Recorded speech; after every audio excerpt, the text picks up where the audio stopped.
Hello, fans of Let's Be Real. Welcome to another episode of Let's Be Real podcast.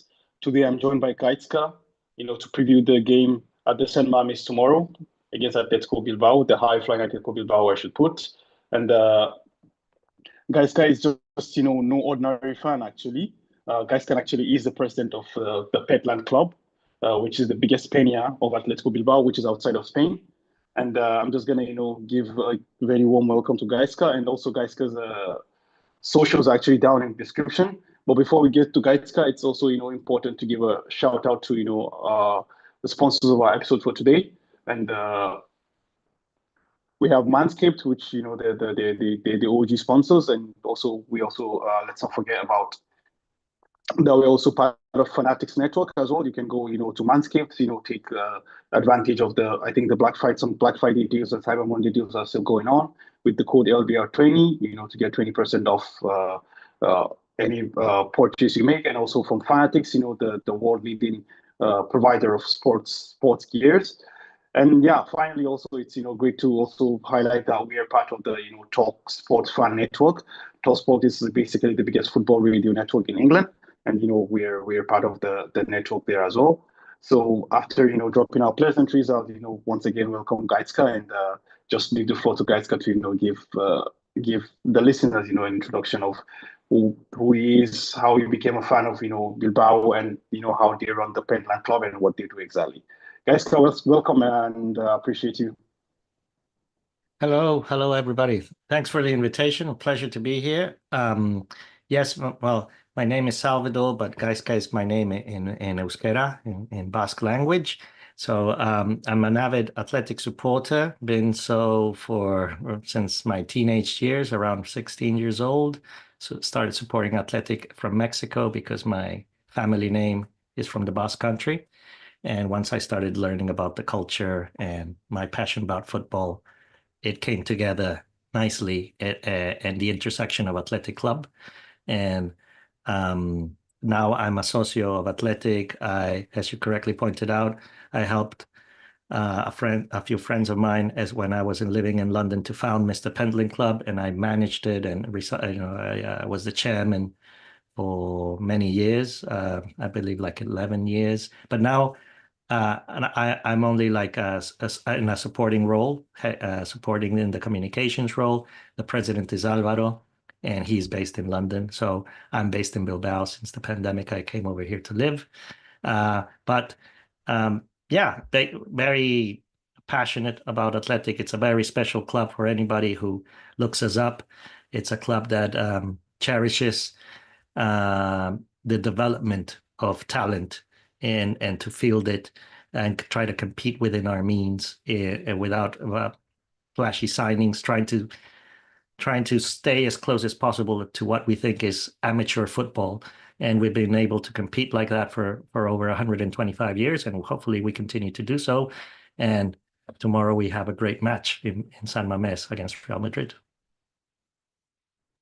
Yeah, that's a very very good summary, I'd say, guys. It's just straight to the point, and I'm just gonna rehash what you just finished there to highlight that like it's a club that is literally run like it's amateur football club, in the sense that like as you mentioned, like it's sort of club that spends tons and tons of money on players from from big teams and stuff like that, or from foreign leagues. It's a club that's deep rooted in its tradition, in the cultures, in the immediate environment that it's surrounded. And it's quite interesting because you feel like it's a limitation that's imposed on the club by itself, that hinder success, but then you look at Bilbao and you look at what they've achieved, for the past 10, 20 years that at least I've been watching football, they've always been there, we know the Copa del Reyes, the big scouts against, the big teams, we saw as well. I always remember the game, in 2013 against Alex's, United with the Oscar Di Marcos, Kai Munian, and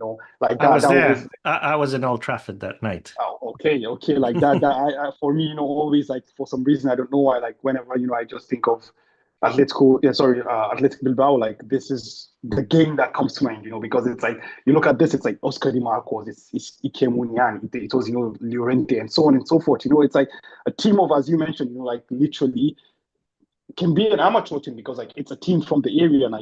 These are the local boys. Going up against the billion-dollar team. Like the well-oiled machine of Sir Alex Ferguson. Literally Hmm. playing them off the park in their own stadium. Like it's honestly something that you have to admire, especially when we consider where football is going these days. Right now, like we have the emotion and everything is removed from football. It's just about business and profit and making money. So it's always great, to see Yeah. teams. Yeah. I mean, when I started supporting Athletic, it was, 1997, 1998. It was 1 or 2 years before Zidane went to Real Madrid, Real Madrid, yeah, or Figo went to Real Madrid even before.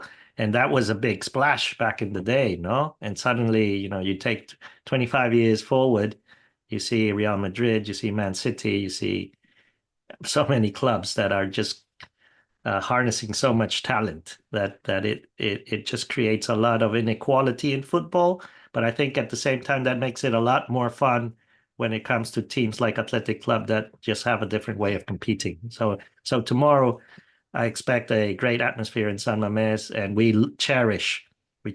really enjoy welcoming Real Madrid because they, have offensive football. They're a great club, and it's just going to be, I guess, face to face, head to head, just like a boxing match. Let's see how it exactly. goes. And it's a fixture that also has a lot of history, behind it as well. But before we, delve into the fixture, I just, because we are talking about, how local and rooted like Bilbao, Atletico Bilbao is with the Basque region. I don't know. Can you just give an insight into listeners to what it is? How difficult it is to be the penny of such a cultural and traditional Uh, team totally far away from the culture and tradition. yes, yes. So, I mean, uh, for the case of Athletic Club, I mean, it was founded in 1898. There's always been very strong links with Britain because the British brought football almost anywhere, any port in the end of the 19th century was where football started to be played at an international level. And because back in the day, there were a lot of entrepreneurs or students going to England and so forth. They started getting in, fell in love with the sport. So they would come back to Bilbao and start playing it. And there were also quite a lot of, industry, mining, shipbuilding activities in Bilbao, which is, next to the coast. It's a very similar city to, like Newcastle and Liverpool in that sense. And the merge between the Basques who wanted to learn to play football and the foreigners who love to play football on their day off, that allowed us to create that synergy that established the seeds of what is Athletic Club today. And because the Basque have a very particular culture of really cherishing or really liking their homegrown talent, or playing with their own resources, we've been able to implement a philosophy where we want to play with players either born or developed in the area of the Basque Country. No, that philosophy has evolved over the decades because originally we did play with a couple of foreigner, I mean English players for the first 10 years or so, but that was up to 1914 or something like that. And then afterwards we just started playing with local players. Uh, and just going back to your point, so even though Bilbao is also a port city and there's been a lot of movement and migration over the decades, the people that leave, previous generations that left the Basque Country, such as my family or others that are in Argentina, Mexico, US, etc., they really support Athletic. It's very ingrained in the family as a part of the culture. So uh, you'll see if you go into the website, you'll find that there's a lot of international supporters clubs, that groups that like Athletic. We have in Japan, South Korea, Australia, Argentina, Mexico, US, Cuba, and also a few in France, of course. And when I was living in London, I met a lot of friends from Bilbao. We started hanging out, having a great time together to watch Athletic, and after a few weeks or so, we decided to set up a supporters club, and we decided to call it Mr. Pentland because Mr. Pentland was one of the pioneer managers when La Liga was established in the 1920s, and he managed Athletic for many years, and he managed to win a lot of cups and leagues. So he set the bar very high for Athletic, and we wanted to pay homage to his name, and that's why the London Supporters Club is called Mr. Pentland Club. And currently we're over 150 members. Many of them are actually now, they're British, they're Irish, Welsh, Scottish. They are second, third generation Basques, from Basque families or from Spanish families, etc. And we also have a strong group of members that are either born in Bilbao or very near Bilbao, and we love to come together. So we support Athletic. We make one big party in Bilbao once a season, usually in March, and we get together. We have a great meal, and then we go to see Athletic play. And we just are a fun community who likes to support Athletic wherever we go. And now that we're playing Europe, we like to travel as well. So we've been able to go to Italy, to Bulgaria, and now some people are preparing to go to Turkey and Istanbul. We're playing in a couple of weeks. Yeah, that's a very great story. How that just a group of friends here, are merged together just for the love of the game, for the love of a certain team, Bilbao. It's very similar to what happened also with our podcast as well. It was just a fan project which a broad group of people together just based on the love of the White House, and all of a sudden before it, like you build relationships, and you see that from from nothing, rather you have something that's really really valuable. And it's that's the thing, like that's the game, like it transcends becomes long the four lasting. wide lines. It becomes Exactly. long lasting because now that I live in Bilbao, I'm not going to lie to you. I'm walking down the street and some people will stop me in the street and tell me, you're the one from Mr. Pentland. I was in London 6 years ago and I saw a match with you in the bar and I had a great time. And they thank you for it. I mean, people are really, helping them create fond memories. Supporting your football team is probably one of the nicest things that the type of impact that you can have, no? And people remember you for it. So that's really great. Yeah, totally. I agree with that. And that's the thing. Like, as I was saying, like, this relationships that you build, it transcends, the football pitch and the stadium. It's something that, as you mentioned, you're just going on the street, and it's how you see how you impact, other people as well. So it's really great, to do that. And that's the love we have for the game. That's why sometimes I feel really sad, when you see the way football is moving. It's now becoming Yep. more robotic and finance driven, and there is no that passion for the game itself. It's gone. It's all about money and playing more games, doing this, doing that. Doesn't make sense Yes. anymore. Yes, and obviously a lot of fans at Athletic don't like the way things are going, but at the same time, it's you need money to keep this machine running, Yeah, yeah, no? And for instance, these sorts of this match that we're playing tomorrow against Real Madrid, well, is they moved the fixture because they got to play the Super Cup, which is being played in Arabia in January. So they're also, they play around with the fixtures, they play around with the kickoff times to maximize revenue.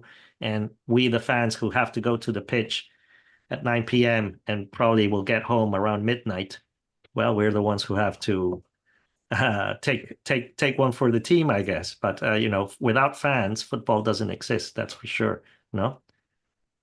yeah. That's the thing. Like, it's very unfortunate, as you said. Like, basically, everything that happens on the pitch is for the fans, but unfortunately, we are the least of the worries of the stakeholders, like the people who make decisions in the sport. Unfortunately, and like we're not even a thought. I was gonna say we're an afterthought, but actually we don't even exist in their minds. Well, So they know that we are love is blind. You know what they say, yeah, love is blind. So they know we're going to be there no matter what. So they do take advantage of that. And now that we're at this and that we're commenting about this, it's like what's driving me nuts is all these kits. Every season it's like 3, 4, 5 kits per team now. I mean, it's yeah. like My God, I mean, it's like a fashion show now. It's like one week they play with, I think Real Madrid last season they had like a purple one, was it? And Athletic had to play in white at the Right. Yeah, yeah, Bernabeu. yeah, yeah, I yeah, yeah. couldn't believe Yeah. when I saw that. I never thought I would see Athletic Bilbao play in white at the Bernabeu. I was going crazy. It's like this is not real. Yeah, that's the unfortunate part. Like, and again, you see how the prices creep up. Because I remember the time you could buy, a official jersey from the website of the club for less than $50. And now Yeah, to buy an official jersey like for Real Madrid, it's like $100 plus. It's really crazy. Like it's crazy, it it's is crazy. crazy. It's well, as you said. I mean, at least for us Real Madrid fans, we're not complaining. I mean, you can't complain because eventually, like, you have to find a way to fund the purchase of Mbappe, of Bellingham, and all those guys. So it's a double-edged sword. Like, there is this on this side, there is that on that side as well. So it's just something that it's unfortunate, but it is what it is. It is what it is. It is what it is. That's right. Just gotta try Yeah. to So adapt. exactly. So like let's move to the current situation right now. Let's move a bit towards the current season. After coming Mhm. off I think with the return of Ernesto Valverde, who seems like he never left the club. You guys finished fifth last year. And you guys are doing well in Europe. You guys haven't lost yet in Europe, if I'm not mistaken. And then you're fourth in the league as well. Looking like you're gonna challenge for that Champions League spot, for that final Champions League spot. And then of course we have the key players, like we talk about Nico Williams, the star of the Spanish national team, just at the conclude the summer World Cup. And then also we have players like Sunset as well, Jan Sunset, doing his things. And then we have, of course, the perennial guy, the elder Williams brother as well. And even more interestingly, the goalkeeping situation with Unai Simon being out, but you guys just seem to have something, that flows in the water in Bilbao, that all of a sudden it doesn't matter who is in the post. It's just always someone that's worth 100 million that you guys sold Kepa for, or sorry, was the 80 million you guys sold Kepa for, whatever it was. So that's the thing. Like, I just, I don't know. Yeah, just guys, can take us through the season. Like, what's it been so far? What's been, Well, the highlights, the lowlights, the starmen, the dangermen, and what will be the outlook for the season considering what's happened so far? yes, I mean, so thanks for that very good summary. I think for us the big challenge is playing Europe and staying competitive throughout the season for the whole league, the cup, the Super Cup in Europe. So we haven't been playing Europe for I believe 6 seasons, and we have a very good team. I think it's a very talented team, especially up front. It doesn't get talked about a lot, but we have a very good defense. Last season, we also had a very good defense. I think Valverde, well, he knows his team very well. He knows how to motivate them, and surprisingly, I mean, I remember 10 years ago or so, we played Champions League with Valverde, and I felt that in that occasion, well, we didn't have that deep of a bench, and we struggled, especially the first half of the season, to cope with the calendar. Um, Even though later in the second half of the season we improved, but we didn't do well in the Champions League. Um, so this season, I'm pleasantly surprised to see that Valverde is keeping the players motivated. He's doing the rotation is much more effective. I guess probably because we have a better bench. We have people. I mean, the players in the midfield like Prados, Jaureguizar, Unai Gomez, um, Geray is back in defense, etc. They're really stepping up. We have these really talented young players that are 21, 22 years old, and they're hungry. And even if we lose Sunset for a match, which Sunset for me is the best player in the team quality wise, but if we lose Sunset for a match, players like Berenguer or Jaureguizar can step up at least for a match or two and fill in those shoes. And that is giving us a level of consistency and competitiveness that we have not had for many years. And that's showing so far in the league and in the Europa. We're doing really well in Europa League. We're in the league. We're fifth, as you said. Sorry, fourth, as you said. But I think we've dropped a few points in the league, so we should be a bit higher, to be honest. I think if things were a bit fairer. But we're very happy. We're very pleased. We're very the fans are it's a little bit like a dream come true. And if I just speak a little bit about the Williams brothers, I mean, Athletic right now is the Williams brothers, because seeing these two talents in each wing drive defense systems crazy. I don't know how Real Madrid will do tomorrow, but I mean, Nico is just if he has 15, 20 good minutes, he can help us score a couple of goals easily. So he's a constant threat. Iñaki Williams is, if he has space, he will also punish you.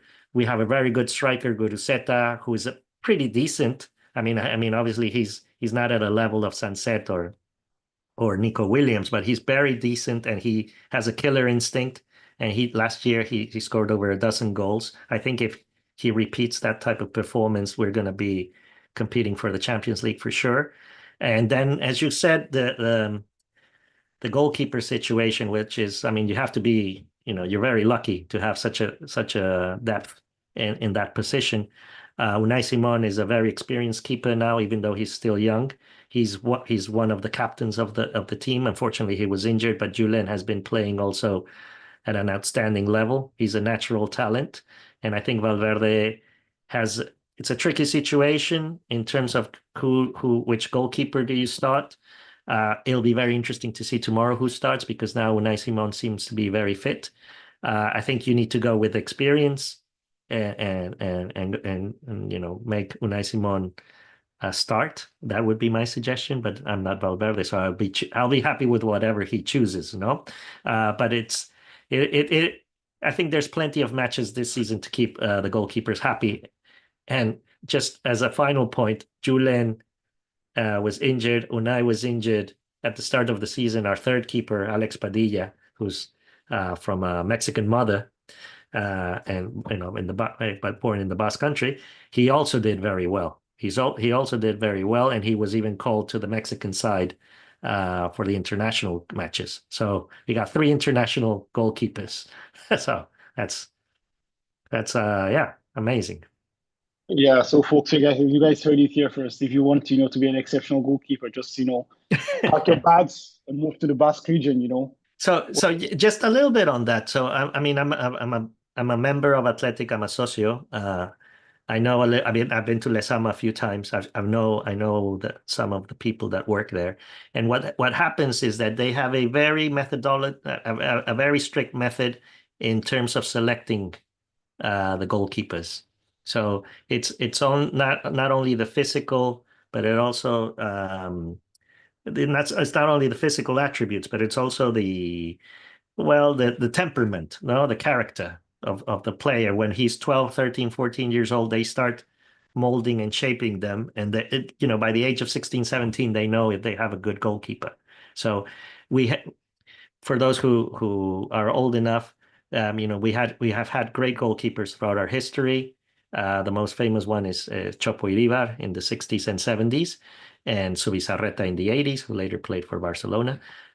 But there's a pattern. No, Iribar has been instrumental in passing along a lot of knowledge and insights into what makes a good goalkeeper. There's a lot of enthusiastic football academies also in the Basque Country, so there's a lot of experience in the minds of managers in the Basque Country, and that's why so many goalkeepers come about. I mean, there's this other very good goalkeeper, Ramiro, who's in Real Sociedad, and he was developed at Athletic, or Kepa, who played for Real Madrid for a bit, but who has moved on, no? But he was also developed in the academy.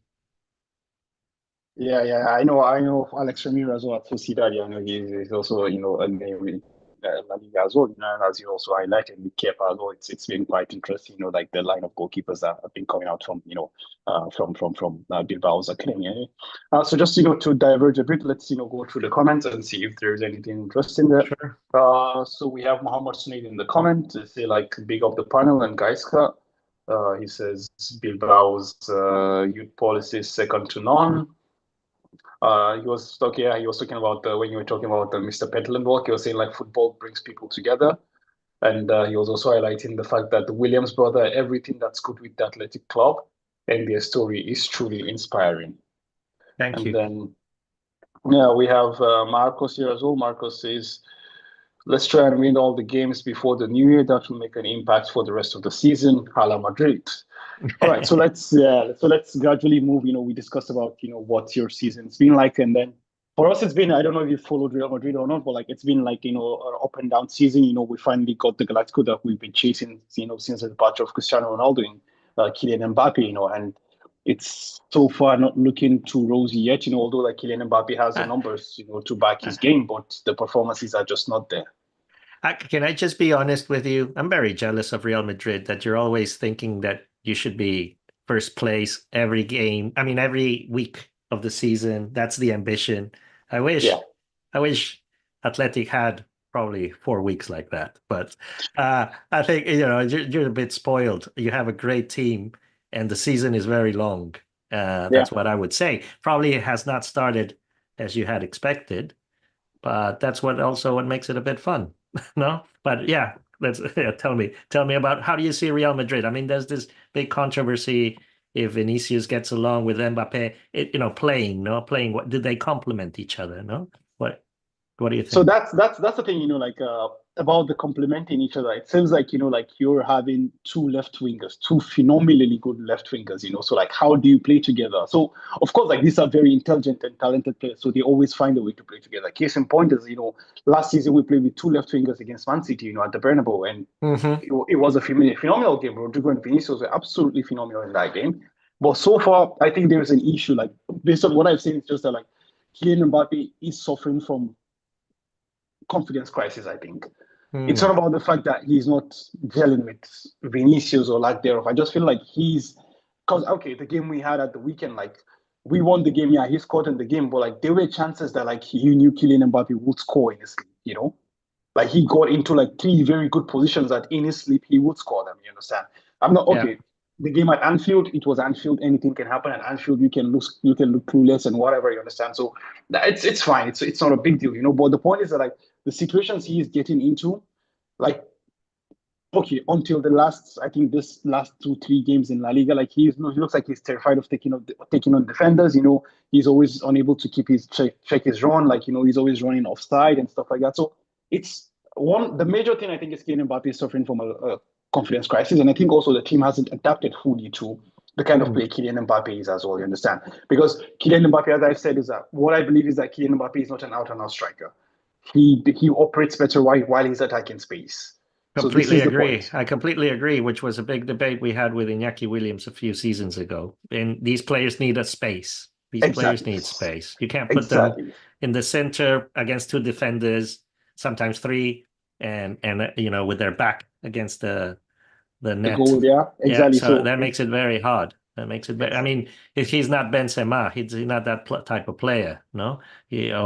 Well, I mean, Real Madrid has had great strikers throughout the season, I mean, throughout the years, but I mean, he's very versatile, he's quick, and I don't know. I was thinking maybe Mbappe can become left back, Vinicius left wing. There you have two players on the left, very Well, talented. actually, They can Dan, switch. I think eventually it will work out even with the two-man attackers, even if they're both, their favorite position is the left wing. I think it's going to work out with them. But the issue also that's also added to that is, like, about the fact that it's been a start-stop season for Real Madrid. Rodrigo has been injured. Vinicius now is injured. Then you look at like, okay, it's that continuity needs to be established. And it's Hmm. not there yet. You understand? When you look at a player that's adapting to a new team and then his teammates keep changing, every 2 or 3 weeks, it's really difficult, to fix that. And again, away from that, even away from the chances or lack thereof, like right now, Antonio Rudiger is back to the form of humans. Last Hmm. year he was otherworldly. Like last year, in my opinion, Antonio Rudiger was the best defender in the world. Full stop. No other comment on that. But this year, like he has regressed back to a normal level. You understand? So because of this, like the defense is no longer as solid as it was last year. But then of course we have the injuries as well. Right now we're having Raul Asensio start, as a center back, and then Lucas Vasquez is back from injury, but he was out as well. Fede already had to cover. Fred Mendy also has been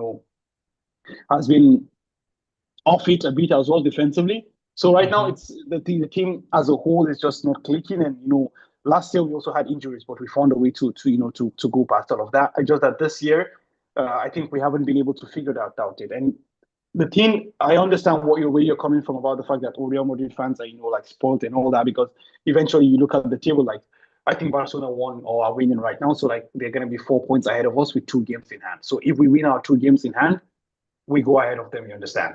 Yeah, And in the La Liga is Champions League, very long. You still have a lot of time. exactly. Even in the Champions League, we win the next 3 games as well. We are still, we are still good to go. You understand? So I understand what you're saying, but the point is that like the fans, at least from my perspective, is that we watch the team and we still don't see anything.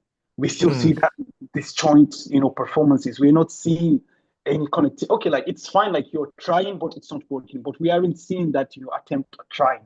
We aren't seeing that connection being built. We aren't seeing the team evolving. We aren't seeing that. Like literally, the faults we've seen in the games against Liverpool, in the games against Borussia Dortmund, in the games, even the game we won at the weekend as well. It's going to be the same thing we're going to talk about, in the match against Bilbao as well. Whether we win or we lose, like the same faults, the same problems, they are there continuous in every game. So you have to win games based on individual brilliance of the players, or a penalty conceded. You understand? So like this is the issue that, at least from my perspective, has been brewing. We aren't seeing that evolving of the team. Probably, yeah. I mean, I also understand your concerns, but what I would argue is the La Liga is so unequal. I mean, Real Madrid has a lot of talent. So even playing badly, you're going to be at least second spot with 5 games to play during the season. And it's really going to come up to how you finish the season if you win the league. I'd be more concerned, to be honest, about the Champions League because,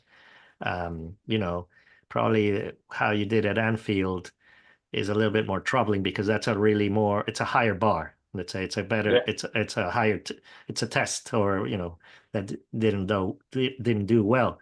So I think tomorrow is also going to be very interesting because Athletic Bilbao, I'm not saying Athletic Bilbao is anywhere near Liverpool level, but the atmosphere, San Mames is very similar to Anfield. It's a pressure cooker. Athletic is in a good dynamic. So let's see how Real Madrid do tomorrow.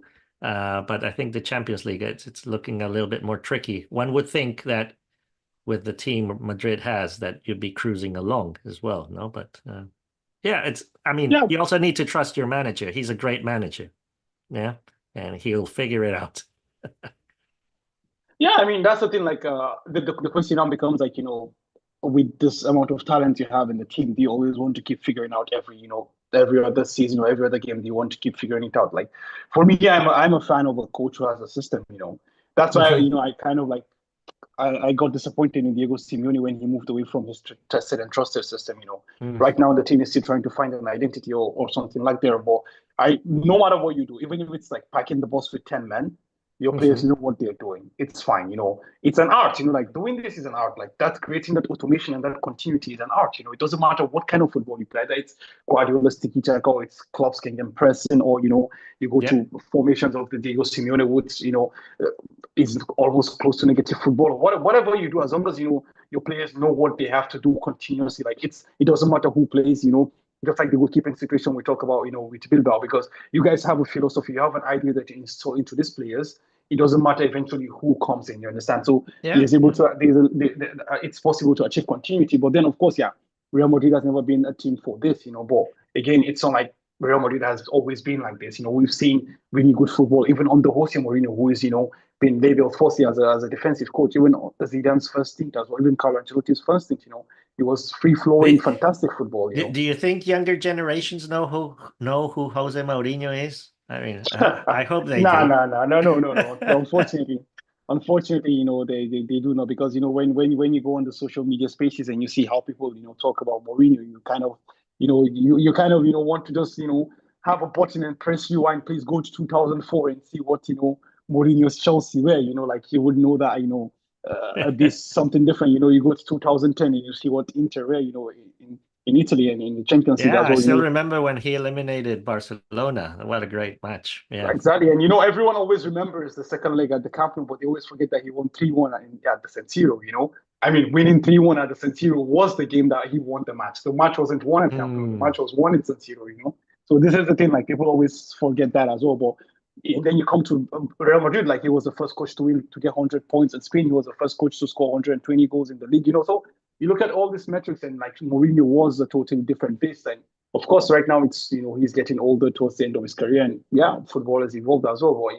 But as you said, the younger gen do not understand who Mourinho is or what he achieved Just in it football. tells you the nature of the business. Tells you the Exactly, nature. exactly. It's very unfortunate, and that's the thing. Like we're all humans. Like we have very short memories. Like the point is, Carlo Ancelotti might win a treble today. Tomorrow, if he doesn't win the game, we're like, yeah, okay, enough is enough. Bye bye. That's just it as well. So it's Yes. very unfortunate. But yeah, I mean that's just more or less the gist of it. And I don't. You was talking about the Champions League. I actually don't feel too worried about Champions because like when No? you look at what we have in the Champions League, we play Atlanta at Bergamo here in Italy, and then we play Brest in France, and then we play Salzburg in Spain as well. So like these are three games that, yeah, Atlanta is high flying Easier and what is and schedule. what is not. But exactly, it looks like even if you win two of three, you're good to go. Like, okay, yeah, you're not gonna maybe qualify directly, but you're gonna play, a playoff. And then when you go to the playoff, it's again, the And, mid-tier teams as well. and can I ask you something? Do you feel confident about the Super Cup, or do you think Atletic's going to win it this time? Honestly, I've always said this every year. Just we play the semi-final and we get knocked out. Honestly, I don't really because it's. I mean, it's a trophy that no one counts. Yeah. It's a trophy that no one counts, and we travel all the way to Arabia, and then we come back, and then yeah, they're like, oh, the players are fatigued, they've played too much matches and this and that. I mean, come on, I really don't know. I mean, if you guys want to win it, yeah, I mean, you guys We'll can, take it. We'll take it. yeah. We'll take whatever we need. We want more cups. Yeah. Yeah. No, Well, but hopefully, I mean, I would really like to see. I don't know. Do we play? I can't remember. I know we play Barcelona first in the Super Cup.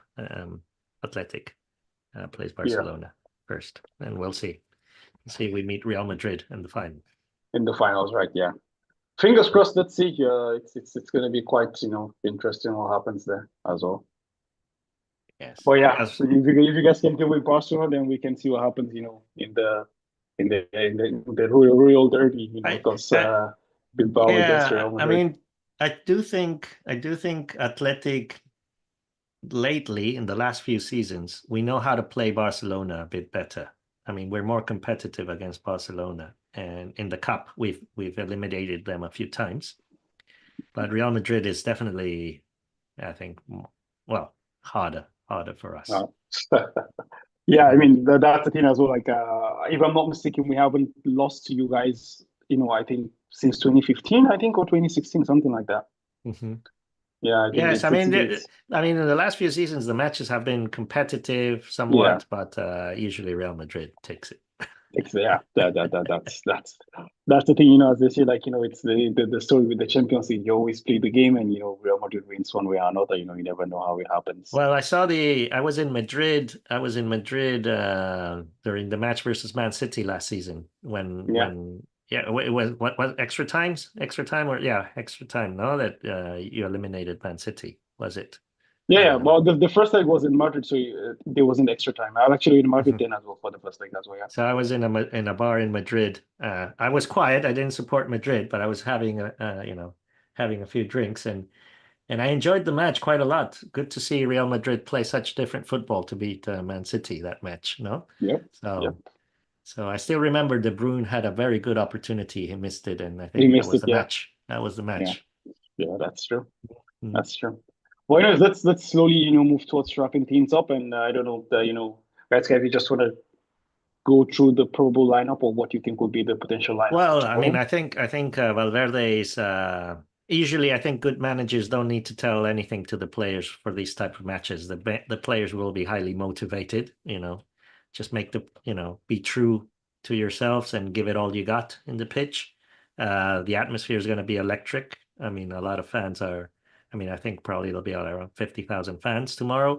I'll be among them cheering on. And I think it's going to be Unai Simon in the back, Vivian and Geray as defenders, Oscar de Marcos on the right back, Yuri Berchichi on the left back. Then in the midfield, it's going to be Galarreta, Ben Prados, and you got the Williams Bros, Sanset and Guruzeta up front. That's going to be the 11. What do you think about Real Madrid? I think we're gonna have Thibaut Courtois in goal. It's not there's nothing different there. But actually, the dilemma I actually have is because like we've been playing with what's it called, Rudiger and Raul Asensio, the academy player, and Hmm. like normally in the pecking order, actually Tchouaméni is the third centre back, and Hmm. Tchouaméni is back from injury now. So I don't know if he will continue or if Raul Asensio is gonna continue because Raul Asensio actually has been quite good. Honestly, I've been more than impressed because I really had my reservations about him, honestly, stepping in, and actually he's actually stepped in and stepped up, big time. But then again, it's going to the San Mames as well. Like, do you want to throw him into that? Like, okay, yeah, he's gone to Anfield and played, uh, in a very harsh condition as well. So he has a bit of knowledge from there. But again, I'm still not very sure if that happens. But let's just say for the sake of continuity and being that tremendous stats, it's just returning from injury. So we're just Yeah. gonna go with Rudiger and Raul Asensio again, and then of course we have Lucas Vasquez is back, and I'm gonna continue, actually with Fran Garcia. I don't know if you've actually paid attention to Fran Garcia and Ferland Mendy this season. I don't know if you actually do pay attention to Real Madrid or not. No, no, I haven't paid attention to Garcia. Yeah. So like actually like Ferland Mendy has always been our go-to player for the big games because like he's been always. I mean, Hmm. in my opinion, he was always the best defensive fullback in the world. Offense is zero. Like he doesn't have any offensive output. He's even I wouldn't say zero. He's a negative when it comes to offense.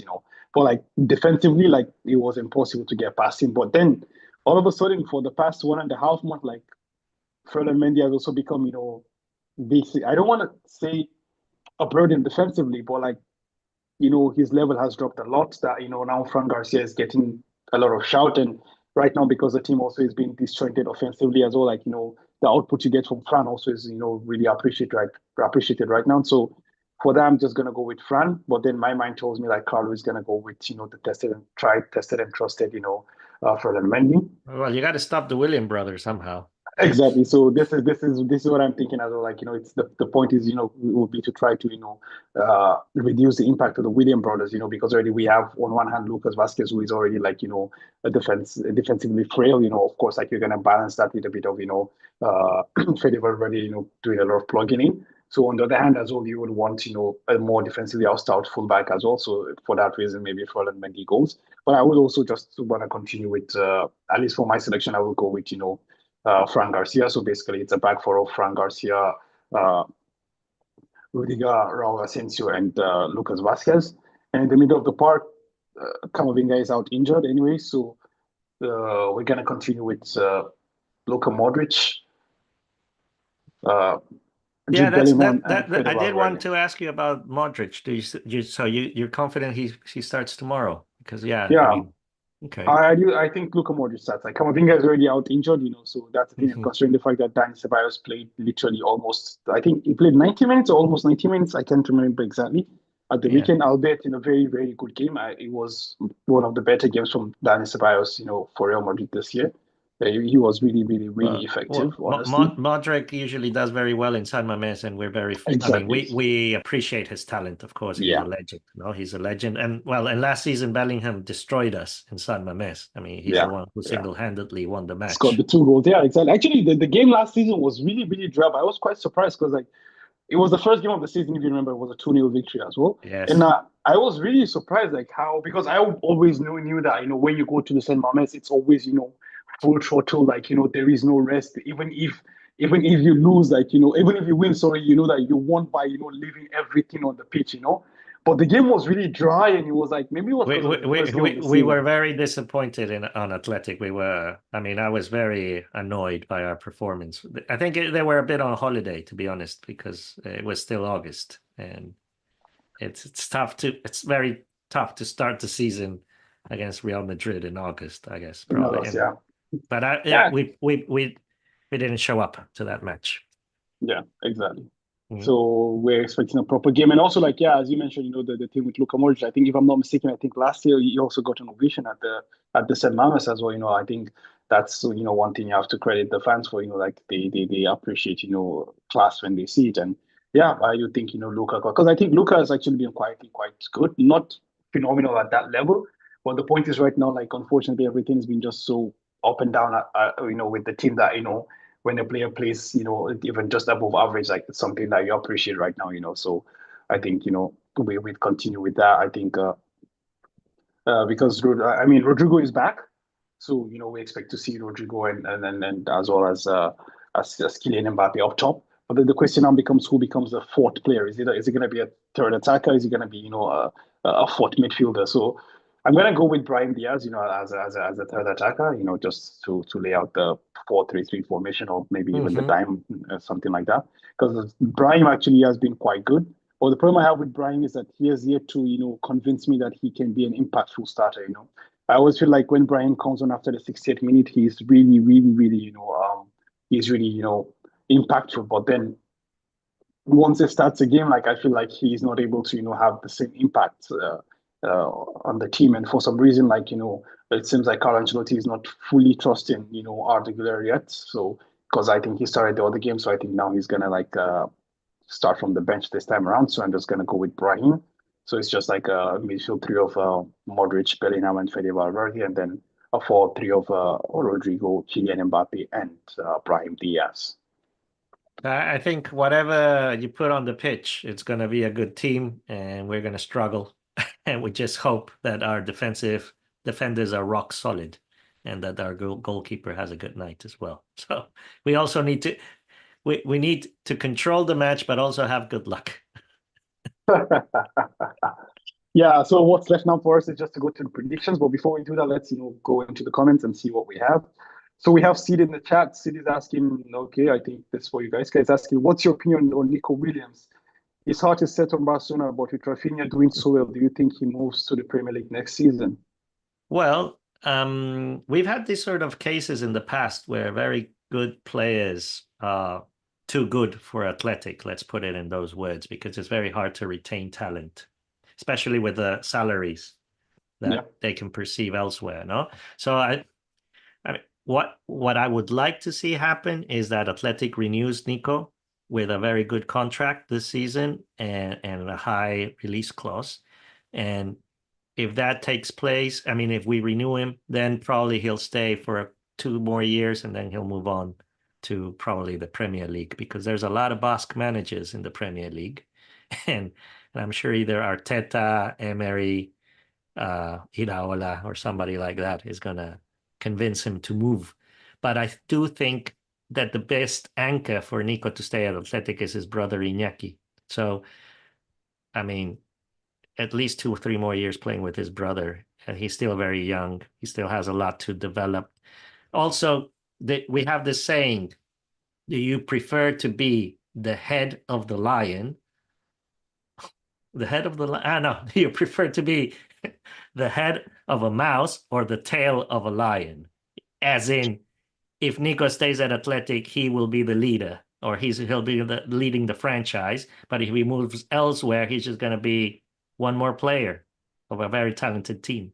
So it really depends a little bit on what he wants to do in his professional career. I hope he stays in Athletic for a long time, but I do realize that just as it happened with Laporte, Herrera, and so many others, when they have a good offer, it's very hard for them to refuse it. So that's why we need to try to get him to renew. I do not think he's going to leave after this year. I think if we go to Champions League, I think he's going to stay and play Champions League with Athletic. Yeah, that's what I was going to say. I do feel like if, Athletic Bilbao can, continue to be competitive at the level that they are, we've seen, with all due respect, players like Oscar Di Marcos, okay, maybe they weren't at the level of, I don't know, let's say, Laporte when he left, but they were also players that were highly in demand. Ikem Munain as well, those players like that. Oh, yes. He got an offer for Man United, but exactly. He stayed. And even his brother as well, so these are players that are already are there, they're still in the team, and they're models for him to to look up to. And as you said, it's I'm gonna use a different analogy. It's a big fish in a small pond or a big fish in the ocean, basically. It's just it's that more or less. But we also have to consider the competitiveness of the team, because honestly, as you highlighted at the beginning, Athletic Club are playing in Europe for the first time in 6 years or 7 years, something like that. So for a player of Nico's talent and ambition, maybe that's not enough. But then since he's come through, the team has really been punching really above their weight. So I think if with Valverde, a coach that knows the club in and out, if for the next 2, 3, 4 years they can keep competing, why not? I mean, Yeah, and to be frank, I mean, at Athletic, Nico is he's very young, and yeah, at Athletic, you are somewhat protected. If you go to a team like Barcelona, Madrid, you have three bad matches, the fans are on top of you. At Athletic, you can have three bad matches, and we're gonna be supportive. He's still young, he still needs to develop. And I think it's a great team club to grow. I mean, his family is here. Her mom is very famous here in Bilbao, and she wants him to stay at Athletic. So I think she doesn't want to disappoint her mom either. So aside from his brother, no. So yeah. yeah, we'll see.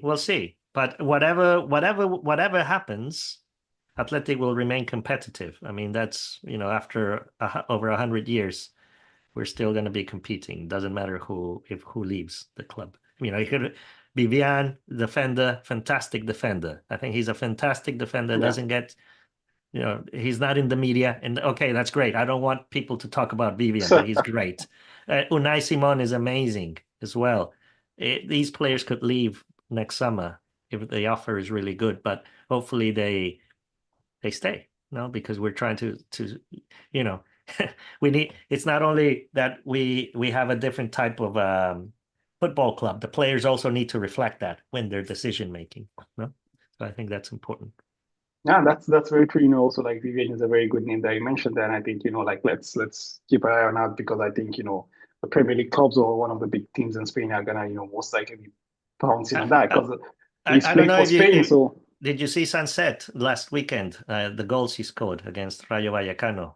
no, uh, I saw one of the goals. I saw that. I uh, know he scored two goals basically, Yeah. but I The didn't two check. the two are great strikes. And I mean, if he keeps this up, he's going to score like 20 goals this season. He's going to be, very attractive to any club. To any club, right? Yeah, I definitely can imagine that. And I mean, the thing about that, it's like right now the way Man City are like they're due for a rebuild, and I do think Athletic Bilbao has a lot of players that are primed for plucking. And the interesting thing, especially about Williams, is that Nico has a buyout. I think it's 45 million euros or something like that, around that range. They haven't made it public, but the rumor is that it's 55. Yeah, I mean, even if it's at 55, like I mean, Man City literally are buying fullbacks for more than that. So 55 for a player of Nico's caliber in this market, it's And the it's age, basically no, the age, yeah. exactly 22 years old as well. It's really, really, quite interesting. And I'm very sure Vivian also You, doesn't have that much of a high one as well.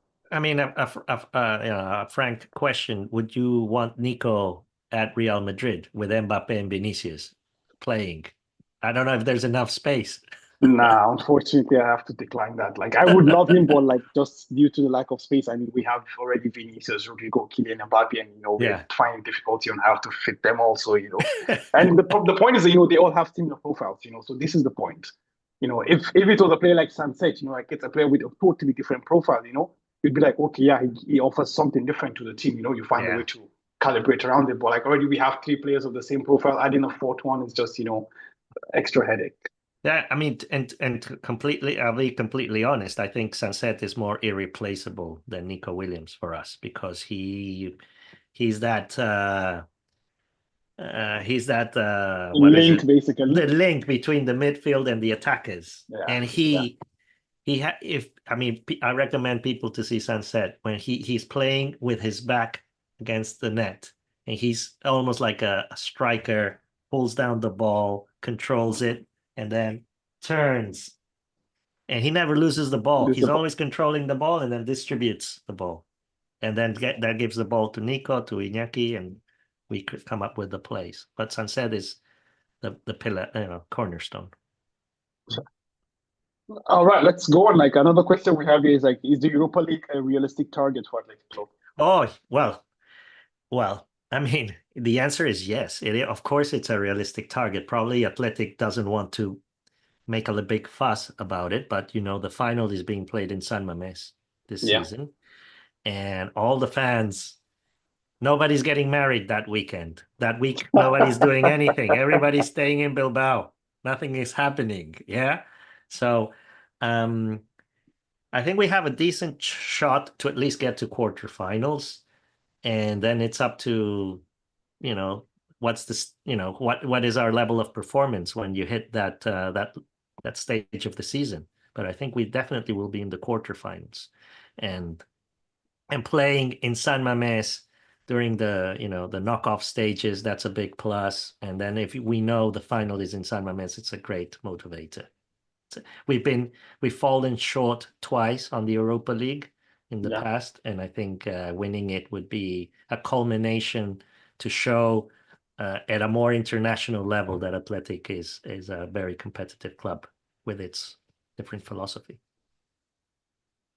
Definitely. Yeah, I mean, and I would party for a whole week in Bilbao. Yeah. Yes. Yeah. Oh my God, it would be amazing. Everybody would go crazy in the city. It's going to be a public holiday in the Basque region now. Well, when we won the cup and we celebrated it, I recommend people to watch it on YouTube. Hundreds of boats in the river celebrating. The people, they ride a boat, they go down the river to Bilbao from the sea, and it was over 1 million people, and nobody worked that day. Schools closed. I think they even canceled surgeries in the hospitals. So yeah, it was a big party. Yes, very, and that going back to your earlier thing we discussed, that's what creates the memories, the fondness, and that celebration will help many future generations continue to support Athletic. That's true. That's true indeed. No, that's true indeed. Mm-hmm. All right, guys, so let's slowly wrap up, and we can just go to the predictions. You just do the honors for us, and Sure. So it's very easy. 2-1 Athletic Club is going to win tomorrow. Sunset and Guruzeta are going to school. Oh wow, that's very precise, straight to the point. Very confident in your team as well. And it will be a fun match to watch. Very offensive. A lot of opportunities on both ends. But yeah, Athletic is going to nick it. Yeah, I do think I think with the attacking display on the pitch, attacking challenge that's going to be displayed, you expect to see quite an open game as well, especially being at the San Mames as well. But I'm not going to be as bold as you are. I'm just going to go for a 2-2 draw. I think as you said, it's going to be an open game, but I do think eventually it's going to end in a stalemate, but like a high scoring stalemate in a 2-2 draw. And I think that's not too bad a result for either of the teams, anyways. So yeah, because I do think San Mames, although we haven't lost against Bilbao in a while, but I do think it's a very difficult ground to go. Like last season, the first game was just anomaly, but otherwise it's always been a very, very intense game. Either win or lose, you always as I said before, you have to leave everything on the pitch before the end of the game. So I think it's going to be an intense game, but I don't think it's a game that's going to have more victors. So I go with my 2-2 draw. Fair enough. Let's see who's right. Yeah, we will see. It's more or less, in less than 24 hours. So yeah, let's see how that pans out. And with that, we call it a day, Gaizka. We thank you so much for joining us today, and it was indeed a pleasure. It's that's the thing about this stuff. We meet and we talk about football and the passion of the sport. You're totally you're a social of the club, so that just more than tells how much passion you have for the club. And we just talk about our love for two different teams, two rival teams, but it's all about respect. It's a cordial discussion. It's a discussion of fun. That's right. It's a discussion with love. That's what football is all about. That's the thing. It literally just unites people. Like you're there in Bilbao and here in Milan, and it's just the game brought us together, and we really do appreciate you being with us today, being on our platform, and it's great. And hopefully we hope maybe the cameras pan to you tomorrow while we're watching the game on the TV.